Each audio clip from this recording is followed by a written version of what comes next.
Throughout the years, Mario has consistently had one task within most of the games he stars, that being to rescue a princess, but what if that was to change, and instead the roles reversed with Peach filling the role of the saviour? That was answered with Super Princess Peach on the DS, a rather unique platformer that didn't really manage to find its feet upon its release, but in all honesty offers up a great experience for those fond of the genre and newcomers alike. As you would expect, it plays a lot like a traditional platformer, with a range of worlds and levels to overcome, all differing in design as well as difficulty, but where it starts to stand out from what has come before is the several abilities that are afforded to the player. They each alter Peach's effect upon the environment, such as being able to float for longer periods, catching fire to light dark areas, and even regaining HP, as well as really coming in handy for overcoming the many puzzles that block the way forward throughout the adventure. Although nowhere near to the standard of New Super Mario Bros., Super Princess Peach offers up a competent experience that every DS owner should give a go. Disgaea on the DS is a port of the PSP title, which itself was a remake of the PlayStation 2 classic. It manages to retain many of the features that were included, and at the same time adds in a few more to help mix up the action and keep the experience feeling fresh. Players take up the role of a young demon who is intent on reclaiming the lost throne of his now deceased father. It's nothing groundbreaking in terms of storytelling, but it manages to serve the on-screen action well and propel the player through the main draw of the game, which is the extremely addictive and rewarding battling system. Essentially a tactical RPG, the player can assign up to 10 characters in which to deploy for each battle. A whole host of options are available in order to overcome opponents, with each character possessing their own unique abilities and attributes, which can be called upon to conquer even the most dire of circumstances. If you've yet to experience the world of Disgaea, the DS version is a perfect jumping on point for anyone interested in the series, and although not the best incarnation of the game, it offers up something that should not be missed by owners of the system.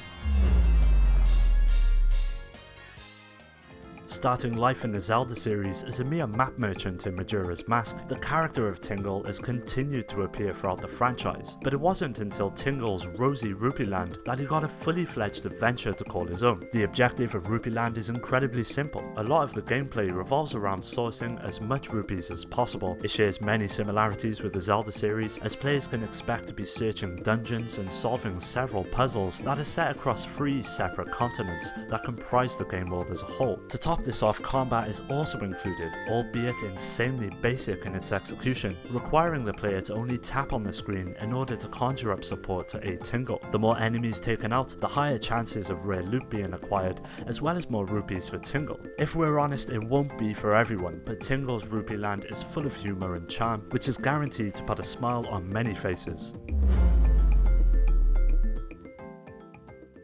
Master of Disguise sees Mario's rival starring in an unforgettable adventure of his own. As the name implies, the experience revolves around Wario taking on several disguises in order to accomplish his goal. There are 7 in total that all bring different aspects and abilities within the player's control, such as breathing fire, the ability to fly, regenerating health, and even creating objects in which to interact with. At first, it's a huge amount to get used to, as a lot of these functions are assigned to the console's touchscreen and must be performed by memorizing and drawing specific shapes in order to call upon the ability. This aspect caused concern upon its release. It could have been streamlined for a better experience, but in our opinion it doesn't really do too much to detract from what Master of Disguise gets right. A wide range of both enemies and levels, as well as some seriously tricky boss battles, make learning the rather obscure input system all the more worth it. Although not Wario's best outing by any means, it's still one that won't disappoint those who are willing to stick with it.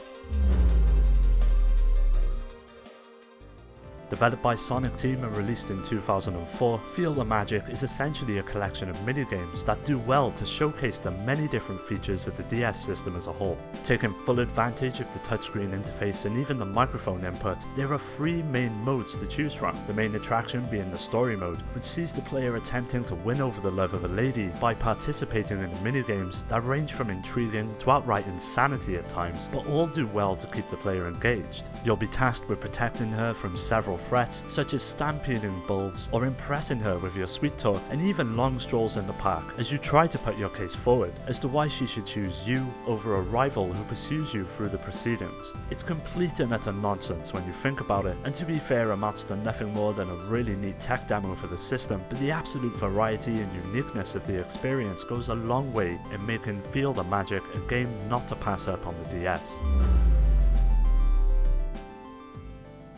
Henry Hatsworth in the puzzling adventure is a platformer with a twist. On the top screen, the player is presented with a rather traditional looking platforming experience, whilst on the bottom a puzzle game is presented that plays in tandem with the action on top. The twist being that every enemy that is defeated above is then sent to the bottom as a block. This aspect of Henry Hatsworth is incredibly well executed and makes it unique amongst the many platformers that litter the system. At first it can be quite tricky to juggle these two distinct aspects of the gameplay, but once everything clicks it soon becomes an incredibly rewarding experience in which to play. In total there are 5 worlds in which to explore and conquer, each possessing their own distinct style, ranging from swampy jungles, temples, airships, and even fully realised cities, which give each location their own unique identity as well as enemy types. If you're a fan of the genre, Henry Hatsworth has it all. Both veterans and newcomers alike will find something to love, so if this one flew under your radar, now is the perfect time to give it a go. Another Code 2 Memories sees the player assume the role of a lady known as Ashley Robbins. After her parents mysteriously disappear, Ashley is lured to a remote island where her father is supposedly waiting for her. The narrative is one of the standout aspects of the game, but what really pushes it even further is the unique ways in which you interact with the world. Primarily using the touchscreen for many of the actions required to advance may turn off some people, but Another Code manages to make these actions feel natural. For example, using the stylus to sort the order of books on a shelf, picking locks, or solving a variety of puzzles that even require using the microphone really goes a long way in showcasing the various forms of input the system facilitates, and most importantly in meaningful ways that don't feel shoehorned in or just for the sake of it. Pokemon Mystery Dungeon takes the usual Pokemon formula many players are accustomed to and flips it on its head. Instead of taking control of a trainer on a journey to catch them all, Explorers of the Sky instead puts the player into the shoes of an actual Pokemon. The game is structured into mission-based jobs that can be accessed in the hub world, that range from escorting companions, delivering special items, and rescuing stranded Pokemon to name a few. Upon completing these missions, the player is rewarded with rescue points, which become essential to building your team and increasing its rank. That in turn makes future jobs all the more easier. When exploring dungeons, battles can play out between your team and wild Pokemon. For those used to Pokemon, you'll feel instantly at home, with each critter having their own specific set of moves in which to utilize and conquer any threat encountered. Although nowhere near as addictive and rewarding as a traditional Pokemon game, Explorers of the Sky still presents the player with a lot of content that will keep both fans of the series as well as newcomers happy. Fossil Fighters sees the player taking up the role of a young boy who visits an island primarily known for its vast amount of fossils. Within these fossilized remains lie the DNA sequence of incredibly powerful monsters known as Venusaurs. Once found, they can be revived and in turn used to battle the other like-minded fossil hunters on the island. The experience feels very similar to the likes of Pokemon, with the order of the day being to collect as many Venusaurs as you can, as well as nurture a team of the critters to further your chances of being victorious with each encounter, and that's where Fossil Fighters excels. Its battling system is surprisingly deep and offers up many ways in which to succeed. With each Venusaur possessing their own distinct abilities and attributes, it's easy for players to settle into a style of play, but with the vast amount of variety on offer, it really pays off to experiment with the several types available to truly master the more intricate nature of its systems. If this one passed you by, Fossil Fighters would make a perfect addition to every DS owner's collection.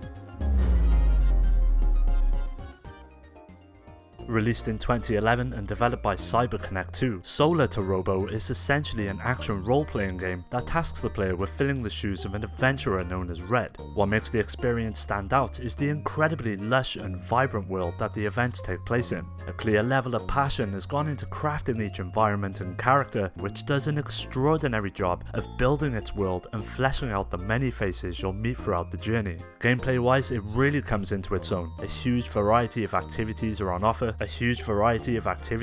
offer throughout the narrative, and that's not to mention the generous amount of side quests that are also present, which range from battles, simple fetch quests, flying sections, and several other minigames to keep players busy. The main objective of the experience though is to continually level up and further enhance the abilities of Red, as well as those of his mech companion. With a wealth of content on offer and an intoxicating world in which to experience it within, Solar to Robo offers up one of the finest games on the system that should not be missed.